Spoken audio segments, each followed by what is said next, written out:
মৰমৰ ছাত্ৰ ছাত্ৰীসকল, তলত দিয়া সময়বোৰৰ ভিতৰত তোমালোকে কি কি কাম সম্পূৰ্ণ কৰিব পাৰিবা লিখা। ইয়াত দিছে 5 মিনিটত কি কৰিব পাৰা, দাঁত ঘহা, হয় নাই, ব্ৰাছ কৰা। 10 মিনিটত কি কৰিব পাৰা, চাহ খোৱা, হয় নাই। 15 মিনিটত কি কৰিব পাৰা।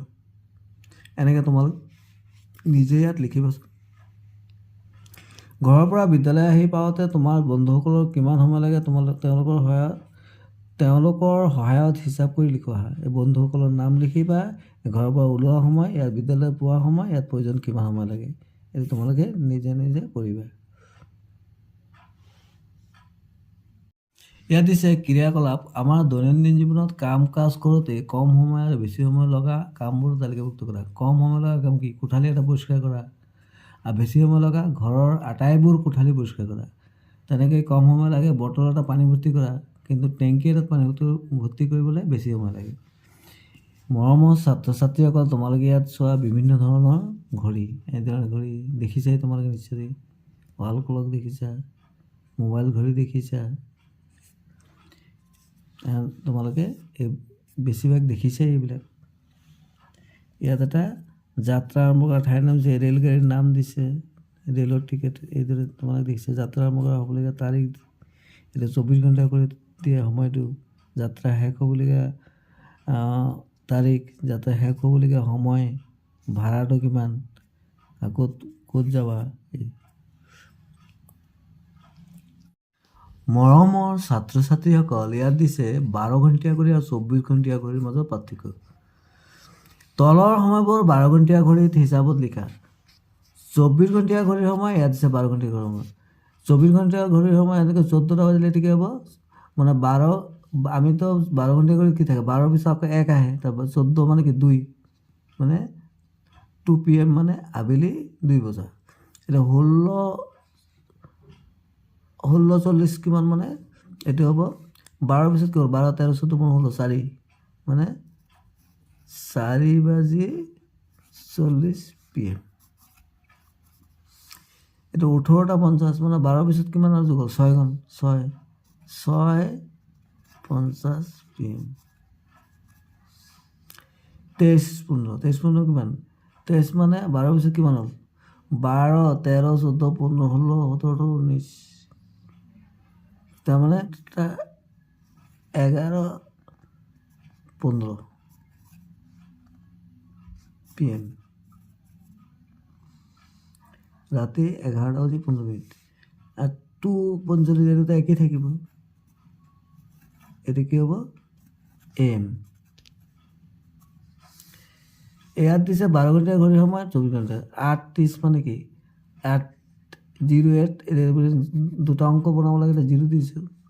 11:45 AM মানে 11:45, এতিয়া 1:50 মানে 0:1:50, 320 মানে 0:3:40, 11 AM মানে 11:00।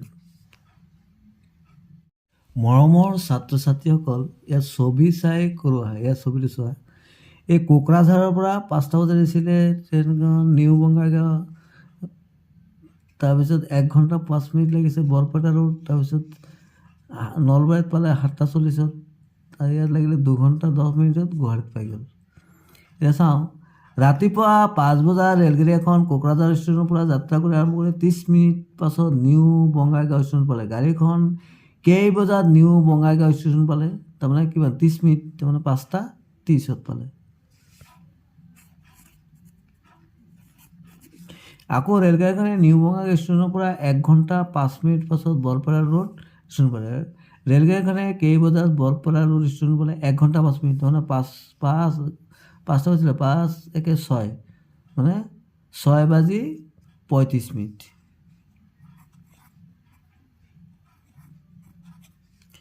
আকৌ ৰেলগাড়ীখনে বৰপেটা ষ্টেচনৰ পৰা 7:40 বজাত নলবাৰী ষ্টেচন পালে। বৰপেটা ৰোড ষ্টেচনৰ পৰা নলবাৰী ষ্টেচন পাবলৈ কিমান সময় লাগিলে, বৰপেটা ৰোড ষ্টেচনত 6, তাৰ পৰা নলবাৰী পাবলৈ 7:40, তাৰমানে কিমান, এইটোৰ পৰা আমি মাইনাছ কৰি দিম, কিমান পাম, তো 45 পৰা 5 আৰু এইপিনে হাতৰ পৰা চাই গ'লে 1, তাৰমানে কিমান সময় লাগিলে 1 ঘণ্টা 5 মিনিট।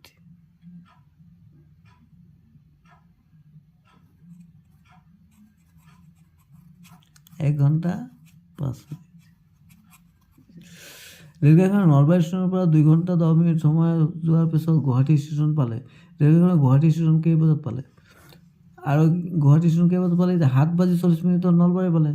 ইয়াৰ পৰা আৰু 2 ঘণ্টা, তাৰমানে 7, 8, 9:50 মিনিটত।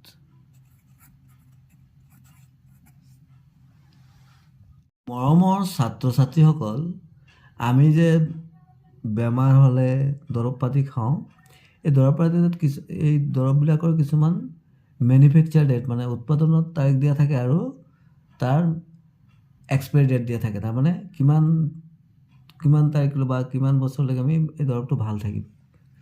ইয়াত প্ৰেছক্ৰিপশ্যনত ডক্টৰক দেখাইছে, প্ৰেছক্ৰিপশ্যন চোৱা। এতিয়া আমি চাওঁ এইটো।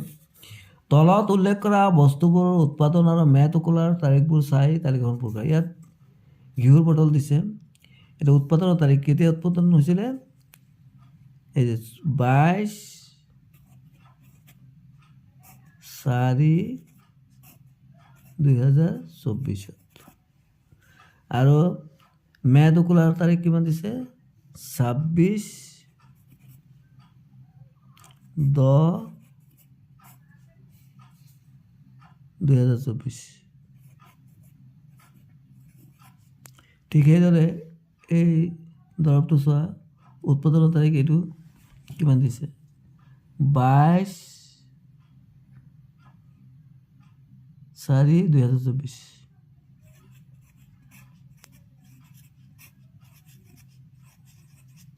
আৰ ম্যাদ উকলাৰ তাৰিখ 22/10/2024।